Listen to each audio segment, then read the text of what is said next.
आज Doubtnut app download करें।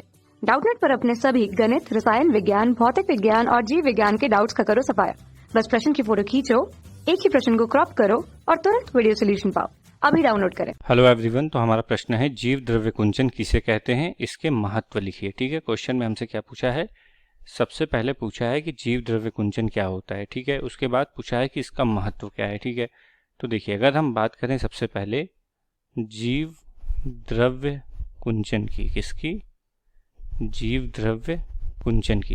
ठीक है, तो ये क्या होता है, देखिए जो पादप कोशिका होती है, ठीक है, क्या होती है, पादप कोशिका होती है। ठीक है, पादप कोशिका से जो जल की हानि होती है वो भी किसके द्वारा, परासरण के द्वारा। किसके द्वारा, परासरण की क्रिया के द्वारा क्या होती है, जल की हानि होती है।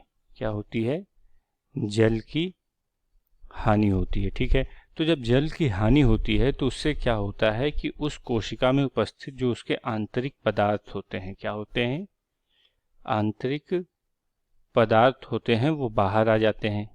कहाँ आ जाते हैं, कोशिका से बाहर निकल जाते हैं और कोशिका में क्या हो जाता है, संकुचन हो जाता है। क्या हो जाता है, संकुचन हो जाता है, वो सिकुड़ जाती है। इसी को हम क्या कहते हैं, जीव द्रव्य कुंचन कहते हैं। ठीक है, अब देखिए अगर हम बात करें कि इसका महत्व क्या है, ठीक है, जीव द्रव्य कुंचन का महत्व।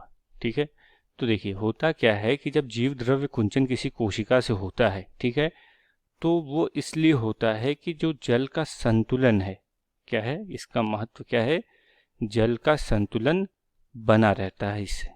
ठीक है, जल का संतुलन बना रहता है। ठीक है, उसके साथ साथ क्या होता है कि जिस भी कोशिका में जीव द्रव्य कुंचन होता है, ठीक है, जीव द्रव्य कुंचन होता है, इसका मतलब कि ये कोशिका कैसी है, सजीव है। ठीक है, क्योंकि जीव द्रव्य कुंचन सिर्फ सजीव कोशिका में ही होता है, निर्जीव कोशिका में नहीं होता है। तो सजीव कोशिका और निर्जीव कोशिका के बीच हमें ये अंतर भी बताता है। धन्यवाद।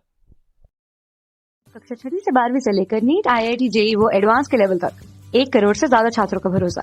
आज ही डाउनलोड करें डाउटनेट ऐप या व्हाट्सएप करें अपने सारे डाउट्स 8400 400 400 पर।